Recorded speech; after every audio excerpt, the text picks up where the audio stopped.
Hello, everybody, and welcome to episode 11 of The Agency Way, a Room 214 weekly blab series to help marketers learn from subject matter experts within a marketing agency, in addition to guest thought leaders in business and marketing worldwide.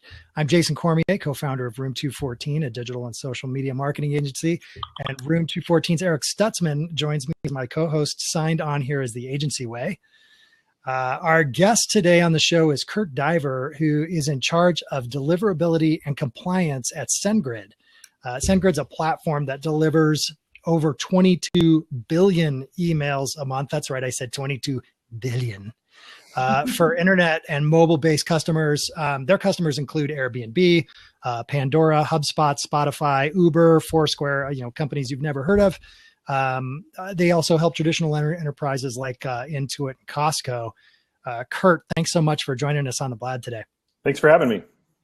Awesome. Well, getting right into this, Kurt, I know we've been talking a lot about best practices for email deliverability. That's always a topic here. Your company has learned a ton from this. I know one of your more recent studies that you did based on Black Friday and Cyber Monday just in 2015. And that study I know included literally billions of emails. Would love to know what you learned in terms of best practices and just even some of the results from that. Yeah, so some of the key things we learned, we already know mobile's huge. Most mail is open on mobile devices, but we saw an even bigger increase in mobile use on Black Friday. So I think part of that came back to people are out and they're shopping. They're looking for those best deals. They're looking at their email to see where should I go next? Who's got that best offer? So making your content dynamic that can scale or render properly on a mobile device is huge, especially when it's critical. People are out and about and looking for those sales. Nobody wants to have to scroll around a message, make it useful. We also looked a lot at the subject lines. So we see a lot of personalization leading into Black Friday. Personalization went away and it talked about, here's your Black Friday deal. And that was the biggest spike. So people left personalization out. We know personalization is huge. It helps keep your content kind of unique and doesn't look as bulk.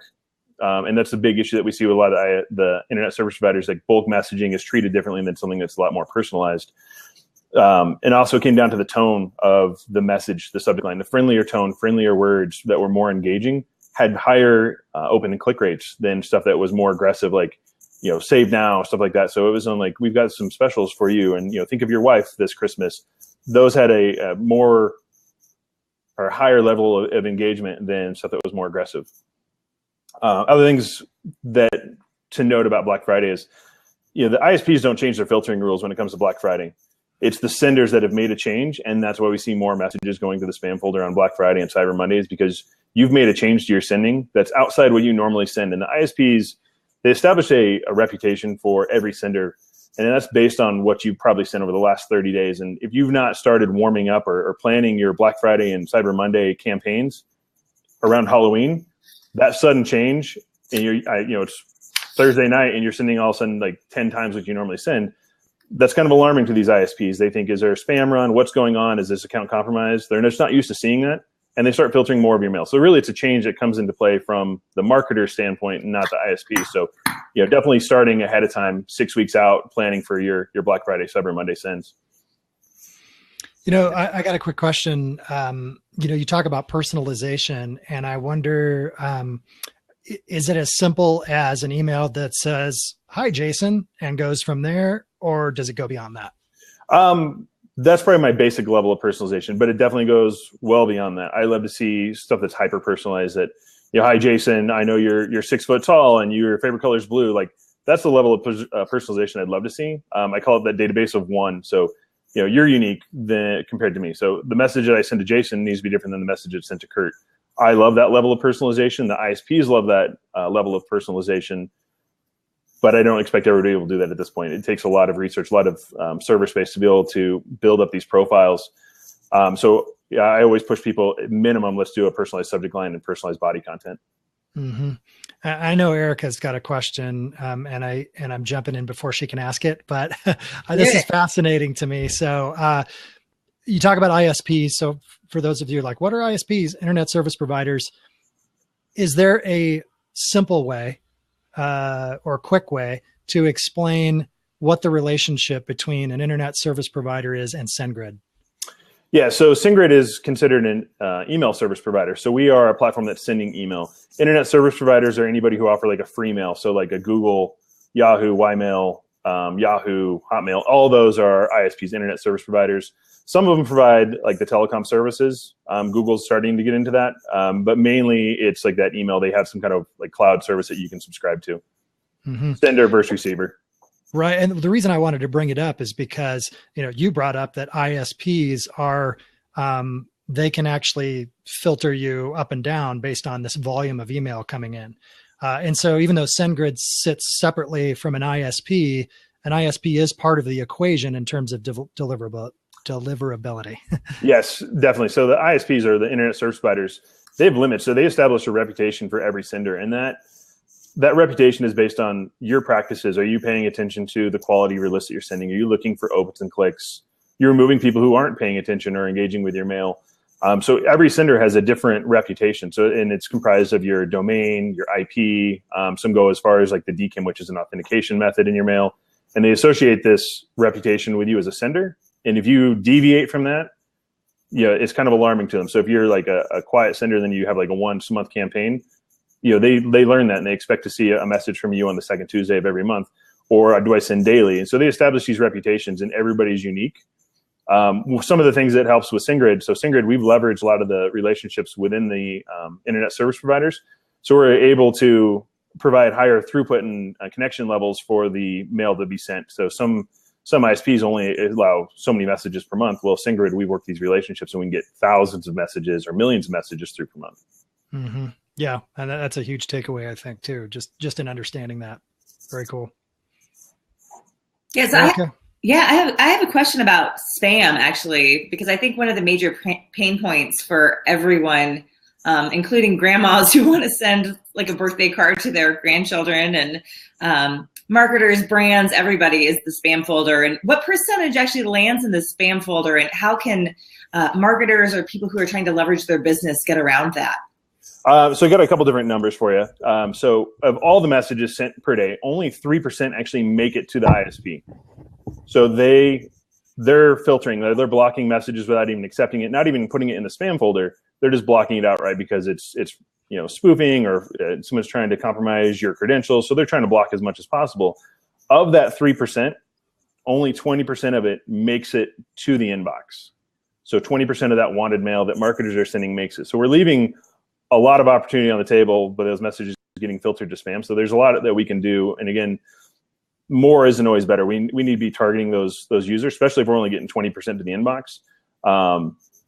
There's spam is a huge issue, but there's two different issues with spam as well. So there's spam, the ISP's machines are flagging your messages as spam, or the other one is your recipients are flagging you as this is spammy content. So there's two different issues there. So one is, is it something with my content? Is it my reputation that's causing my messages to go to spam? Or is it, you're sending me way too much mail, I'm sick of your brand, I'm just going to mark you as spam?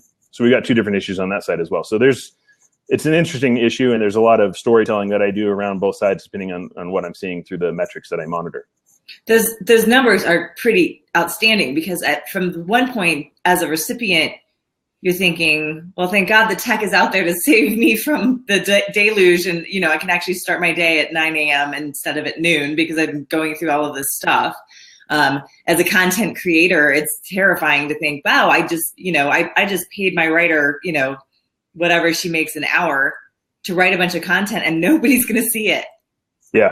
And that's email is still like the number one method of communicating. So over SMS and mobile app, email's still the number one. So you get higher return on investment for email. So it is huge. It is important still. Wow. Kurt, I'm wondering if you can talk a little bit about, maybe you have some advice for companies that basically they want to market to a new company through email. And a lot of times what they're turning to is buying a list. And I feel like we could have a whole friggin' blab series about buying lists, but since we've got you on the show today, maybe you can talk a little bit about what people should know about buying email lists, maybe what the best way to going about that is, or if they should consider not doing it at all. So I'll start by saying, no, don't ever buy a list, don't rent a list, don't lease a list. It's terrible practice. Most of the legitimate email service providers have it stated in their terms of service that if you do purchase, rent, or lease a list, that it violates the terms of service and they're going to kick you off. Can spam, which is the U.S. legislation for email laws, doesn't say you can't rent a list. It's just, most of the ESPs aren't going to tolerate it. And one of the main reasons on that is those lists, you don't know the quality of that list. Those people didn't realize that they opted in for these, 1,000 companies that their information is being sold to. So you see a higher level of complaints. Complaints are a huge factor in establishing your reputation as a sender, and the ISPs are going to start blocking mail if you have high complaints.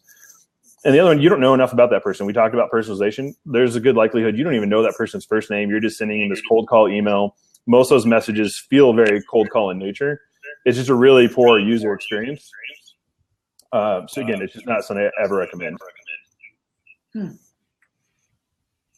Yeah, I mean, and it's great to have it. I'm sorry, we have a question here. What if you have a list of customers' email addresses from transactions and you want to start an email program? What is the best way to get the opt-in from those customers? So I guess I'd want to know a little bit more about how you opted in. So you got a transaction. Was it a point of sale? Someone came into your cash register, they bought something, and your cashier collected their address. Normally why they're doing that, there's some kind of terms of service that says we're going to start sending you content. You can establish it that way. The other one is if you don't have that explicit consent to opt in, and you have done business with them in the past, I would do kind of a permission pass email to them and say, thank you for your purchase on X date.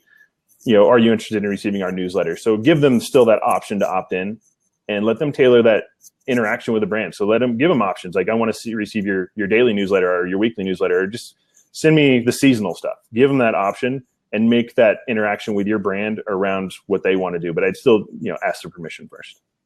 Interesting. You're really talking about levels of engagement here too, because it's not so much we talk about capturing the emails, right? You want to capture your customer and you want to make sure that you're constantly engaging with them, but you're talking about, we've got this bucket of customers who wants this type of information. We have this bucket of customers who want different information, and really kind of segregating that. Yeah. So again, one of the biggest issues I see is frequency. So people think, I'm going to send everybody like 2 to 3 messages a day. And I would challenge anybody. Is there any brand that you engage with that you open 3 messages a day from them? No. No. I preach about this all the time, and they don't get it. And nobody wants that much mail. And the other thing it leads to is, like, if I get so much mail, all the ISPs have made it so easy to go through my inbox and say, the Blab series sent me 7 messages this week. So essentially a message a day. I can find everything that came from the Blab, and I could say, mark it as spam. And so then I get this complaint, 30 days of complaints in a single day, and that tarnishes your reputation and limits how much mail they're going to accept from you. Some of that, I think, goes back to poor education on the internet service provider's part. Is there's a difference between moving something to the trash and moving something to spam. Spam is going to trigger a complaint. It's impacting your reputation, versus I'm moving something to the trash folder. I'm just cleaning up my inbox. And there's this big disconnect. People just don't understand that. Interesting. So you and I had talked a little bit a few minutes ago about, am I echoing here? Did you hear that? It's, it's kind of going in and out, but it's still understandable. Okay. All right. You were talking about spam before and the spam folders. So I wanted to talk a little bit about the regulations that surround that. You mentioned the regulations before. What are the regulations regarding spam? So pretty much every country has some kind of legislation around spam, or the email legislation. So in America, it's called the Can Spam Act, and I had to write it down because I never remember it. It's controlling the assault of non-solicited pornography and marketing. And basically, they're just kind of control what kind of messages can be sent and expecting opt-in. It's very loosely written. There's a new one that came out for Canada. It's called CASL, C-A-S-L. It's Canadian anti-spam legislation.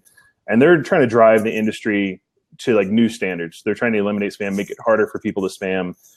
So they're requiring new levels of opt-in. So they're requiring that you have explicit opt-in. And as a marketer, you're collecting this information. So you need to know the date that I opted in, the website I opted in on, and have a screen capture of that, so you know like what the experience was like for me, my IP address, and then consent. So basically, since I consented to receive your mail, consent's not permanent. Just because you're a marketer and I've given you my information one time doesn't mean that you got that for life. So with Castle, they have regulations that says like, you have 3 years to use this person. And if they show disinterest or they opt out or you don't reconfirm them in this 3-year time period, you basically need to remove them from your list. And it's great. And I hope to see other countries adopt this because it is going to be the next step in eliminating spam, getting more of those mails or messages to the inbox. So hopefully we get from 20% to 50% with legislation like Castle.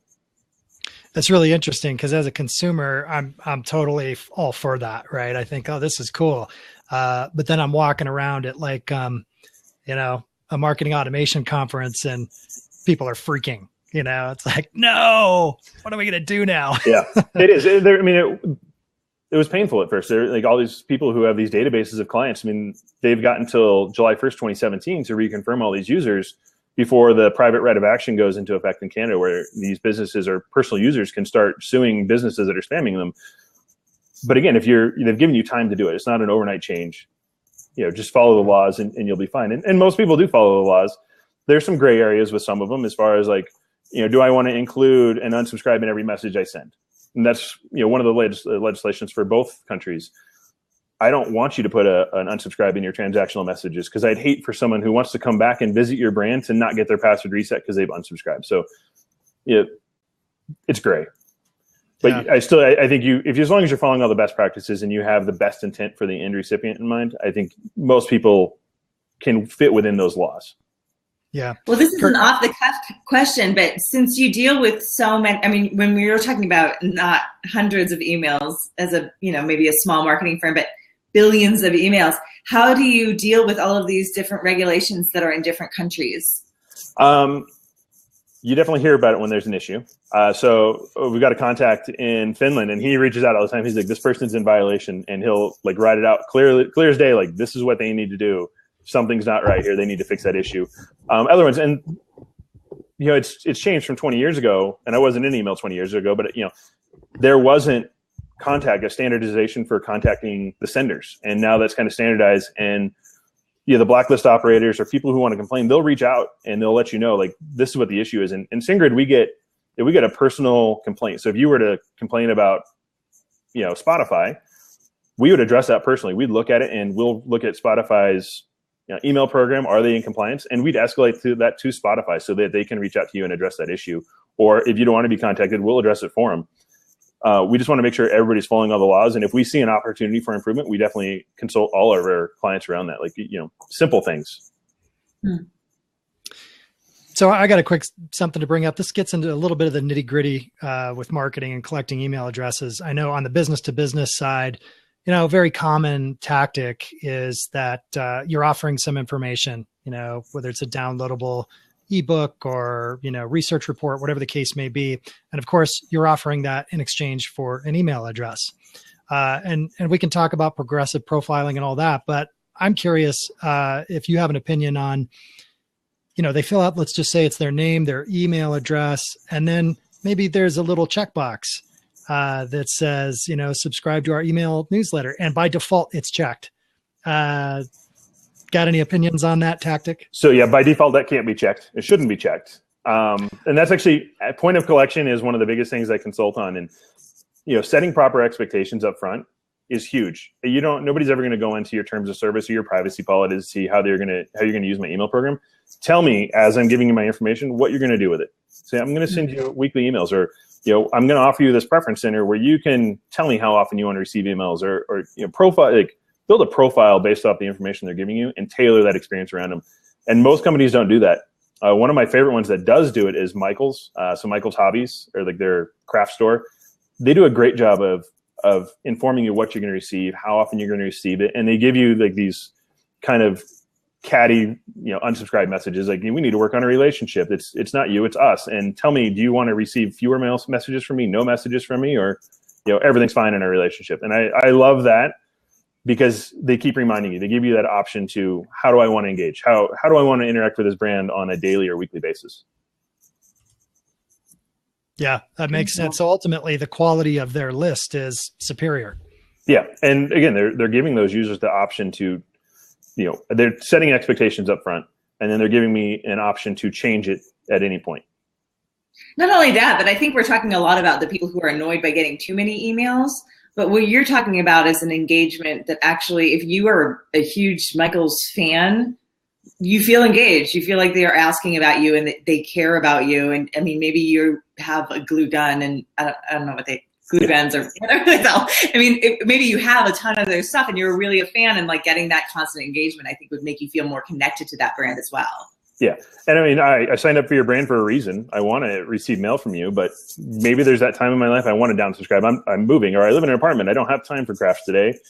You know, let's go to a monthly message instead of a weekly message. Very cool. Yep. Well, hey, I know we've gone a little bit over our 20 minutes today, but just to help close us out, marketers love top 3 things, top 5 things, all that kind of stuff. Maybe you could tell us what top 3 things marketers should do in terms of email. And then even if you think about it, maybe the top 3 things they shouldn't do. Okay. So top 3, we didn't cover a lot of this, but I would say authentication. So how you authenticate your mail, basically showing the ISPs that you are who you say you are, nothing happened to your message in transmission. A lot of marketers don't do it, and that's email 101. It's not required, but the ISPs expect you to do that, and I'd love to see everybody do that.